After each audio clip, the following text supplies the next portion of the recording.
জাতীয় নাগরিক কমিটি এবং জামায়াতে ইসলাম বিশেষ করে বড় রাজনৈতিক দলের মধ্যে আপনি এই বিষয়টাকে কিভাবে দেখেন? আবার একই একই মানে বিপরীতমুখী অবস্থানে আছেন বিএনপি, তারা কোনোভাবেই স্থানীয় সরকার নির্বাচন জাতীয় নির্বাচনে আগে চায় না।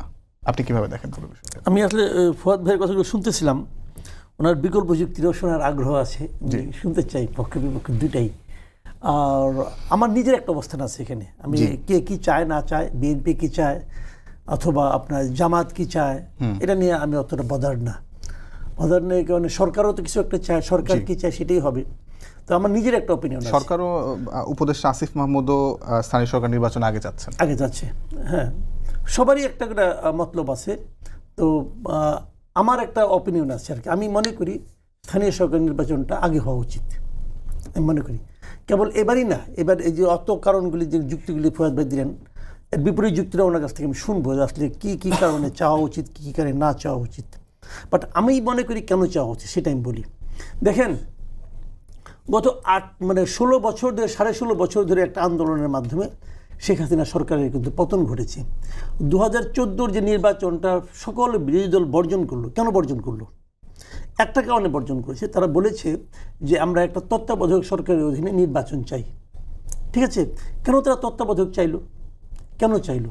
তারা চাইলো এ কারণে যে তারা মনে করেছে যে তত্ত্বাবধায়ক সরকারের অধীনে নির্বাচন না হলে যে সরকার থাকে তারা নির্বাচনটাকে প্রভাবিত করতে পারে। এবং সরকার প্রভাবিত করলে সেই নির্বাচনটা অবাধ ও সুষ্ঠু হয় না। আচ্ছা, নির্বাচন অবাধ ও সুষ্ঠু না হলে কার ক্ষতি হয় বলেন তো? জনগণের ক্ষতি হয়। কারণ জনগণ যাকে নির্বাচিত করতে চায় তাকে নির্বাচিত করতে পারে না। সরকার যাকে নির্বাচিত করতে চায় সে নির্বাচিত হয়ে যায়। তাহলে জনগণের স্বার্থে কিন্তু আমরা তত্ত্বাবধায়ক সরকারটা চেয়েছি। তত্ত্বাবধায়ক সরকারের কাজটা কি? একটা অবাধ এবং সুষ্ঠু নির্বাচন করা। তাহলে স্থানীয় সরকার যদি, এই নির্বাচনটা যদি একটা সরকারের, একটা দলীয় সরকারের অধীনে হয়, তো সেই নির্বাচনে কি আপনার একই রকম প্রভাব বিস্তার হবে না? হবে তো হবে। তাহলে আমি অর্ধেক নির্বাচন চাচ্ছি, জাতীয় নির্বাচন চাচ্ছি তত্ত্বাবধায়ক সরকারের অধীনে, আর স্থানীয় সরকার নির্বাচন চাচ্ছি দলীয় সরকারের অধীনে। এটা তো ভাই স্ববিরোধী। আমি মনে করি বাংলাদেশে যতদিন পর্যন্ত জাতীয় সংসদ নির্বাচন তত্ত্বাবধায়ক সরকারের অধীনে হবে, ততদিন পর্যন্ত স্থানীয় সরকার নির্বাচনও একটা তত্ত্বাবধায়ক নির্দলীয় সরকারের অধীনে হওয়া উচিত।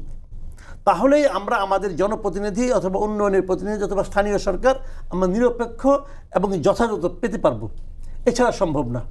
এখন বিএনপি বলছে, তারা যেমন আপনি একজনের মন্তব্য বলেন শুরুতেই, যে জীবন থাকতে স্থানীয় সরকার নির্বাচন হতে উনি দেবেন না। ভাই, কেন দেবেন না? বিএনপির নেতাদের প্রত্যেক দিনের এই বক্তব্যগুলো আমি পড়ি। এ পর্যন্ত কোনো একজন নেতার মুখে আমি জানতে পারি নাই ওনারা কেন স্থানীয় সরকার নির্বাচন আগে হতে দেবেন না। কারণটা কি? মানে একটা লজিক তো থাকবে। লজিকটা কি? কেউ বলে না।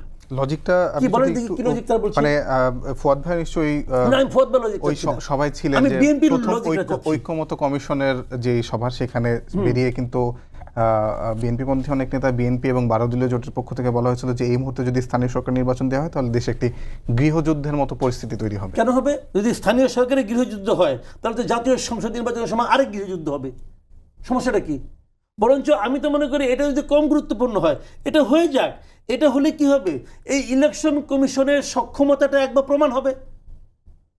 কোনটা বেশি ইম্পর্টেন্ট? বেশি ইম্পর্টেন্ট জাতীয় সরকারটা।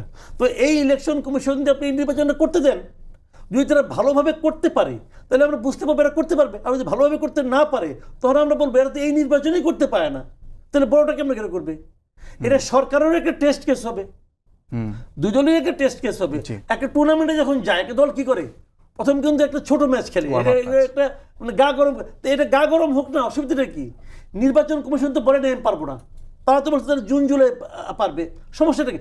সব দেওয়ার দরকার নেই, আপনার অনেক বড় নির্বাচন হয়ে যাবে। ঠিক আছে, আপনি ইউপি নির্বাচনগুলো এখন বাতিল করা হয়নি, ইউপিতে এখন আছে, তা আপনি সিটি কর্পোরেশন দেন, আপনি পৌরসভা দেন, এটা দিয়ে তারপরে আপনি দেখেন। আমার কথা হলো কি, এখন পর্যন্ত তারা লজিকটা দেখাতে পারে নাই যে কেন তারা চায় না। মোদ্দা কথা হলো, আমি যদি বলি আবার অনেকে মন খারাপ করবে, মোদ্দা কথা হলো ইলেক্টেড হয়ে যাওয়ার পর বিএনপি মনে করতেছে তারা ইলেক্টেড হয়ে যাবে, তারা মনে করতেছে তারা সরকার গঠন করবে, তারপরে তারা মনোনয়ন বাণিজ্য করবে। That is the main cause. আমি মনে করি, আমি একজন সাধারণ পাবলিক হিসেবে মনে করি এটা একটা ধান্দা আছে রে ভাই। এই ধান্দার বাইরে তারা এখনো যাইতে পারে নাই, ভেরি আনফরচুনেট।